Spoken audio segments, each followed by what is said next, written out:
Olá, sou Isabel Vaz, psicóloga clínica, especialista em terapia cognitivo-comportamental, a TCC pela USP e em Mindfulness pela Universidade da Califórnia, nos Estados Unidos. Atuei por 18 anos no setor público de saúde da Prefeitura de Juiz de Fora, em Centro de Atenção Psicossocial Álcool e Drogas, o CAPS-AD, que é um dispositivo credenciado pelo governo federal para tratamento de comportamentos aditivos. E atuo também na clínica privada como psicoterapeuta e instrutora de meditação baseada em Mindfulness. Sou professora desde os meus 18 anos de idade e passei pela experiência então de lecionar em ensino fundamental, graduação e pós-graduação nesses últimos 30 anos.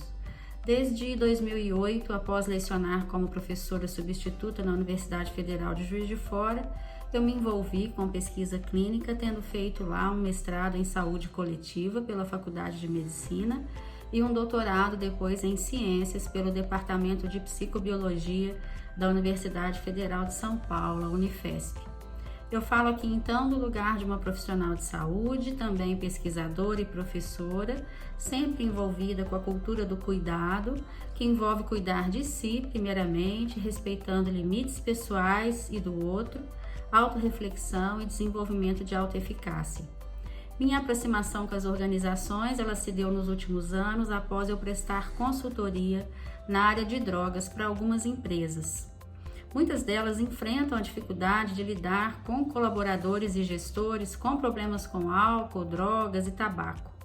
Nos últimos 20 anos, a consultoria nessa área cresceu muito e a implementação de programas de prevenção e tratamento dentro das organizações se mostrou muito eficaz. Nos últimos 10 anos, após eu me formar como instrutora avançada num programa chamado Mindfulness Based Relapse Prevention, o MBRP, Prevenção de Recaída Baseada em Mindfulness, me formei nos Estados Unidos, desenvolvi um projeto de doutorado na Unifesp, onde avaliei a efetividade, a eficácia e a viabilidade desse programa, o MBRP, para tabagistas no Brasil. Através de um ensaio clínico randomizado, comparamos pacientes que recebiam tratamento padrão do Sistema Único de Saúde, baseado em medicamento e cognitivo comportamental, com pacientes que, além do tratamento padrão, recebiam também as 8 sessões do programa de Mindfulness. Tratou-se de um estudo pioneiro no país, o primeiro ensaio clínico avaliando a adaptação de um protocolo baseado em Mindfulness na saúde e o primeiro estudo de MBRP para tabagismo no mundo. Foi um trabalho muito extenso, pois não havia nada no Brasil na ocasião. Nós tivemos que validar escalas de Mindfulness para pesquisa, até fazer um estudo piloto de adaptação do modelo e depois de quase 3 anos de coleta de dados da pesquisa que se realizou propriamente dita. Todas as etapas da pesquisa se transformaram em artigos científicos e em livros publicados, portanto, as pessoas interessadas podem ter acesso a esse material. E tamanha foi a produção acadêmica nesse período, não só minha, mas de toda a equipe que trabalhou junto comigo. Foi um extenso trabalho de equipe que me rendeu pela Unifesp a indicação a concorrer ao prêmio CAPES Interpharma 2017 de melhor tese do Brasil de 2016. Uma das respostas que a pesquisa nos trouxe foi mostrar que a ferramenta baseada em Mindfulness, apesar de inicialmente ela se prestar a pacientes com transtornos compulsivos, esse programa, o MBRP especificamente, ela servia também a outras demandas e a outros sintomas. Os pacientes que receberam MBRP eram tabagistas que passavam por um tratamento para parar de fumar pela primeira vez nas suas vidas. Esse foi um dos critérios de inclusão na pesquisa, para que pudéssemos controlar um possível viés dos efeitos do tratamento. Os pacientes foram avaliados em 4 momentos, o baseline, 1 mês após receberem o protocolo do SUS, logo após receberem o MBRP e 6 meses após o início do tratamento. E o follow-up de 6 meses mostrou que quem recebeu MBRP se manteve abstinente do cigarro, ao passo que aqueles que só receberam o tratamento padrão do SUS recaíram em mais de 30%. Mas o que o estudo qualitativo desenvolvido paralelamente ao quantitativo mostrou foi que Mindfulness sofre o chamado efeito carambola, que é aquele efeito da bola de sinuca, do jogo de sinuca, onde você mira uma bola e essa bola acerta outras bolas, ou seja, mira-se no alvo e acerta outros também relacionados à saúde mental. Alguns pacientes tabagistas, que era o nosso foco, apresentavam quadros também de ansiedade, depressão, fibromialgia, e houve um relato de melhora desses quadros, chegando até mesmo à suspensão do medicamento para esses quadros por parte de alguns médicos de alguns pacientes. O controle da fissura, que segundo a literatura é o maior dificultador na manutenção da abstinência do tabaco, foi um dos principais desfechos do nosso estudo, aliado a relatos de melhora também nos relacionamentos interpessoais. Por que falar disso aqui? O que isso que eu estou falando tem a ver com o tema dessa nossa palestra, Mindfulness e Bem-Estar nas Organizações? Os insights que nós tivemos na pesquisa e que vêm sendo corroborados por muitos outros estudos é que Mindfulness, essa habilidade de atenção plena que treinamos através da meditação, atua diretamente no controle de impulsos, permitindo com que a pessoa tome consciência do desconforto e passe a observar a si mesmo de forma sistemática e objetiva, explorando o amplo espectro da sua mente, observando as sensações do corpo, as reações mentais a essas sensações e se permitindo explorar outras possibilidades de resposta. No caso da fissura, especificamente, provocado pela abstinência da nicotina, o paciente já não sente mais que é indefensável, né? Ele já se sente fortalecido, menos vulnerável. Então vamos ver como é que isso pode ajudar. Eu peço licença a vocês para começar a falar especificamente de organizações e bem-estar a partir da imagem desse primeiro slide que eu creio ser familiar a todos os presentes aqui nessa palestra. Trata-se de uma imagem emblemática. No dia 23 de junho de 2018, 12 meninos que compunham um time de futebol foram passear pela província tailandesa de Chiang Rai, juntamente com seu técnico, e ficaram todos presos na caverna em uma montanha após o seu alagamento. Foram 2 semanas sendo acompanhados pelo mundo inteiro, que aguardava aflito o seu resgate. Sempre faziam esse passeio e levavam cerca de 1 hora para retornarem. Mas dessa vez, munidos apenas de uma lanterna cada um, eles ficaram presos por lá 2 semanas. Trata-se de um desafio extremo, considerado do ponto de vista psicológico, um dos maiores desafios que o ser humano pode enfrentar, comparado apenas à situação de sequestro. O técnico do time, um ex-monge, ensinou então naquele momento os meninos a meditarem. Esse recurso, somado a algumas condições favoráveis na própria caverna, como água potável na forma de gotas, oxigênio suficiente, os auxiliaram a manterem-se vivos naquele período, além de um buraco de cerca de 5 metros que eles cavaram com uma pedra, onde eles se alocavam e se mantinham aquecidos. Certamente o desespero numa situação de crise, ou mesmo diante dos desafios do dia a dia de trabalho, podem nos conduzir ao insucesso. O maior prejuízo que essa condição sem controle pode nos provocar é justamente a falta de condições de aceitar o inevitável e ficar lutando e se remoendo por uma situação que na verdade não está mais sob nosso controle. Seja ela a abstinência da nicotina para um tabagista em recuperação que vive essa abstinência como se fosse um luto. É bastante comum os dependentes de nicotina, quando se abstêm, dizerem que perderam um amigo. Seja o alagamento de uma caverna, que vai me impedir de sair. Seja uma pandemia do lado de fora, que altera completamente a nossa rotina, os nossos parâmetros e as perspectivas. As condições necessárias para o enfrentamento dos desafios estão disponíveis no momento presente. Mas para saber quais são elas, eu preciso me familiarizar com as minhas necessidades. Passado e futuro não resistem à presença. Voltemos então para entender isso melhor aos meninos da caverna. Diante de um primeiro momento em que nós nos deparamos com uma adversidade, é natural que nos sintamos sem recursos e até despreparados por alguns instantes. Mas a meditação nos traz equilíbrio, que nos permite conscientizar da realidade inevitável e averiguar as condições necessárias para o seu enfrentamento. Você que me assiste agora, você sabe como é que você se sente frequentemente? Você está frequentemente familiarizado com isso? Pare aqui por alguns instantes, vamos fechar os olhos, alinhar a coluna, soltar os braços sobre as nossas pernas, apoiar os nossos pés no chão. Respire por alguns instantes, tome consciência da sua respiração, que na verdade respirar nós já estamos respirando. E observe como é que você se sente exatamente nesse instante. Você identifica alguma necessidade ou algum impulso nesse momento? Talvez um impulso de sair dessa posição ou mesmo um impulso de acabar com esse exercício? Como que a sua mente se encontra? Observe isso. A sua mente se encontra calma, tumultuada, cheia de pensamentos. O seu pensamento está no futuro, está no presente, está no passado, está pensando numa tarefa. Pois passemos agora ao terceiro slide. Emoções são as grandes orientadoras das nossas ações. Caso nós tenhamos afinidade com elas, saberemos a que elas se prestam. Igual nesse momento agora, se você conseguiu acessar a emoção, que estava presente aqui agora, ou a forma como a sua mente se encontrava, esse pode ser um importante parâmetro para a condução das suas ações.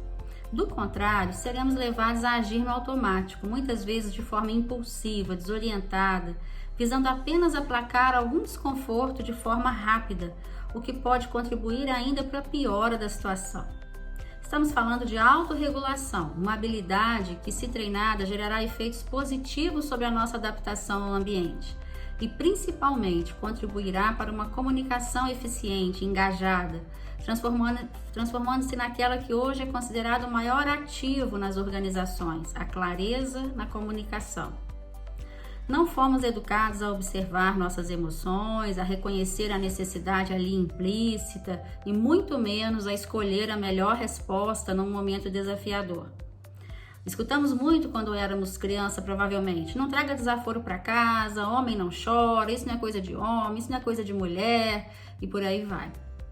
Quais são as prováveis necessidades que aqueles meninos da caverna identificaram naquele momento? Pode ser que passe pela sua cabeça a necessidade de sair da caverna.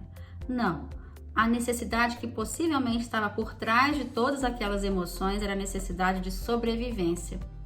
A confusão que eventualmente nós fazemos ou frequentemente fazemos entre vontade e necessidade gera muitas vezes ações voltadas apenas para o alívio de um desconforto imediato, versus uma necessidade orientada a bens maiores, como por exemplo em nosso caso agora, orientada à sobrevivência da espécie, uma vez que estamos diante de uma grande pandemia. Provavelmente a meditação contribuiu, no caso dos meninos, para a reorientação, para a organização, para o planejamento, com uma liderança e uma comunicação possivelmente engajadas, ligadas ao bem comum. A comunicação eficiente seria fruto de uma tomada de consciência que pode ser rápida para quem é treinado ou programada, que considere essa cadeia que está aí nesse slide, a cadeia de gatilho, que é uma situação que pode ser externa ou interna, pensamentos, emoções e comportamentos. Somos conscientes disso no nosso dia a dia ou simplesmente reagimos automaticamente? Mas os nossos comportamentos estão sempre ligados a essa cadeia. Qual que é a minha tendência? Quais são os meus padrões? Eles são adaptativos? São desadaptativos? A que normalmente eu respondo nas situações desafiadoras? Segundo William James, a nossa realidade está onde situa a nossa atenção. Então, nos tornarmos um bom gestor da nossa atenção torna-se essencial, desde para as coisas mais simples do dia a dia, fazer as melhores escolhas para nós, até diante das situações mais desafiadoras. E isso é um treino. O foco no problema, com toda a zona de nebulosidade que isso envolve, conduzirá a minha atenção a possíveis pensamentos catastróficos, por exemplo. Ao passo que, uma vez familiarizado com a posição em perspectiva, que é desenvolvida pelo hábito da meditação, eu consigo reconhecer o quanto que a minha mente vagueia e qual é a tendência dela, não admitindo cada pensamento como uma realidade necessariamente, mas sim como eventual e aleatório. Os pensamentos não são uma realidade traduzida literalmente na grande maioria das vezes. Emoções como estresse, preocupação, forçam o nosso organismo a sair do eixo para organizarmos aquela experiência e darmos uma resposta. Estes alteram o nosso funcionamento global. Se eventual, consigo disponibilizar os meus recursos mais facilmente. Mas se frequente, começa a gerar uma espécie de pane que pode levar a alterações que vão desde a alteração da pressão arterial até o desenvolvimento de doenças autoimunes, depressão, transtornos de ansiedade, além de padrões de comportamentos comprometidos pela dificuldade de orientar a nossa atenção e controlar a impulsividade, recrutando áreas do cérebro diferentes, com sobrecarga, perda de equilíbrio e de bem-estar. Como lidar com tudo isso? Como restabelecer equilíbrio, metabolismo e atividade cerebral? Convido vocês para esse próximo slide, que é uma pirâmide. Fizemos agora uma breve prática, alguns minutos atrás, que nos conduziu a observar muito rapidamente como estávamos no momento, assim como estava a nossa mente naquele instante. Alguns de nós foi surpreendido pelo convite e pensou, isso é bobagem, não vou conseguir, isso não é para mim. Outros aceitaram plenamente o convite e se entregaram à prática confiantes de que poderiam de alguma forma se beneficiar. Mas o fato é que certamente todos nós, naquele momento, nos deparamos com algum estado mental, agitado, calmo, orientado para o presente, orientado para o passado, cheio de julgamentos. Alguns de nós observou uma mente tarefeira ou simplesmente se entregou ao que estava sendo guiado. Não importa. O objetivo das práticas de mindfulness, que vão nos conduzir ao desenvolvimento da habilidade de autorregulação, à melhora da comunicação e ao bem-estar, são justamente tirar uma foto de como que a minha mente está naquele momento, para que daí eu possa tomar a decisão ou não de como agir. Essa figura nos remete a uma pirâmide, onde mindfulness está no centro e cada vértice representa parte da sua essência.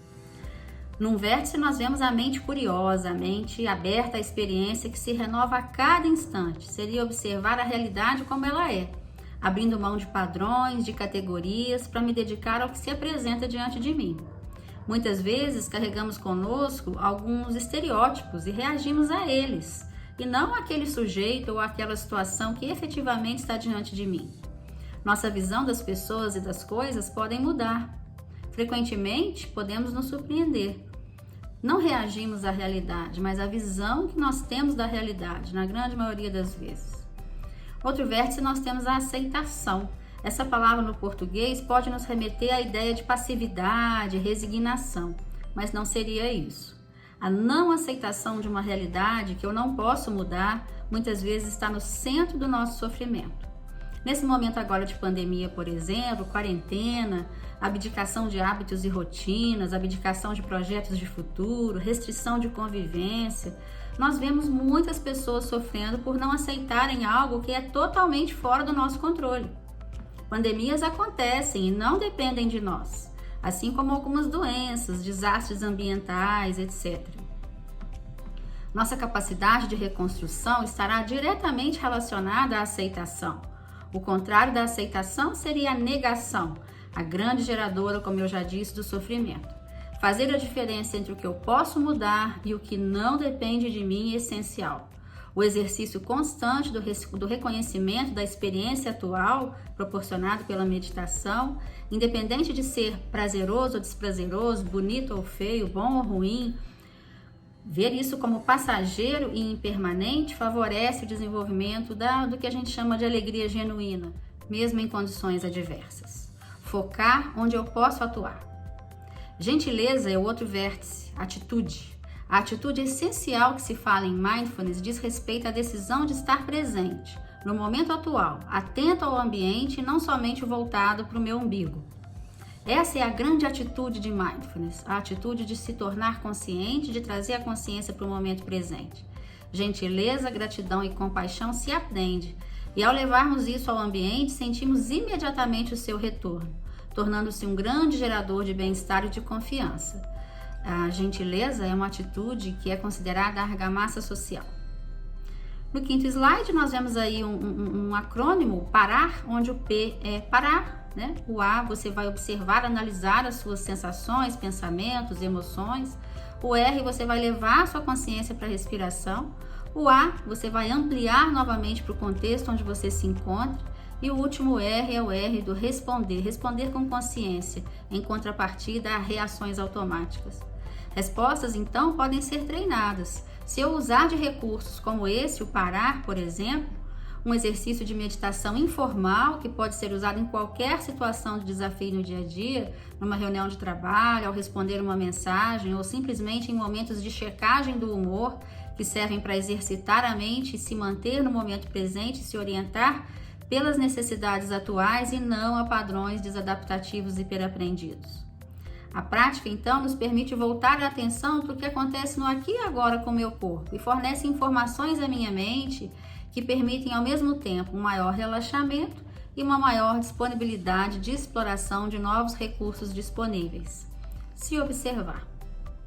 Como que isso pode ajudar? Podemos ver aí no 6º slide a imagem de um oceano e de um barco, né? Conseguimos entender o conceito de aceitação aí muito tranquilamente.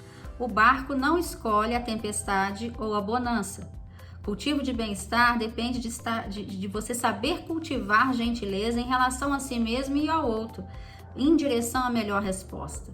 A respiração nos leva à retomada da consciência. Numa reunião de trabalho, ao propor uma atividade, ao dar um feedback a um colaborador, ao me abrir para uma novidade e necessidade de adaptação a uma adversidade. Posso consultar o meu próprio repertório pessoal nesse momento, né? O que eu já conheço sobre mim e sobre situações parecidas, assim como eu posso explorar alternativas no ambiente. Seria uma mente curiosa e clara, né? O barco ancorado, ele não vagueia. Mindfulness, traduzido no Brasil por atenção plena, envolve mudança de cultura pessoal e cultura ambiental. A nossa atenção muitas vezes é orientada a estímulos internos dos quais eu não sou totalmente consciente, orientado por padrões que eu desconheço ou ainda não consegui mudar.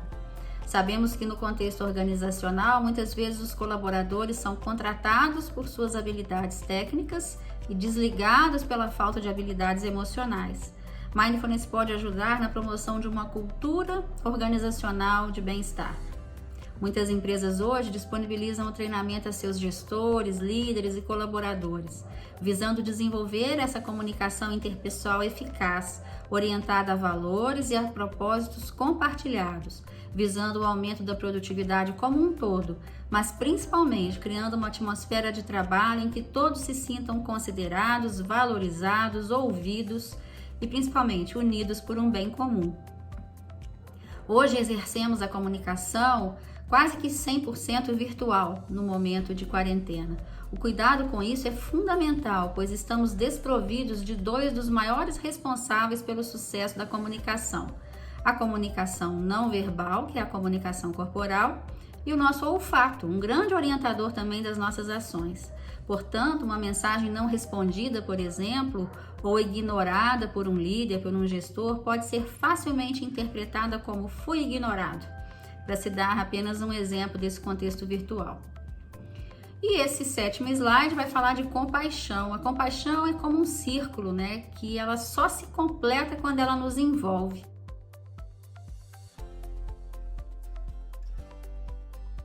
A fim de que haja, então, uma comunicação engajada e bem-estar na organização, seria providencial que cada membro desenvolvesse em si mesmo a habilidade da atenção plena, que vai favorecer a todos.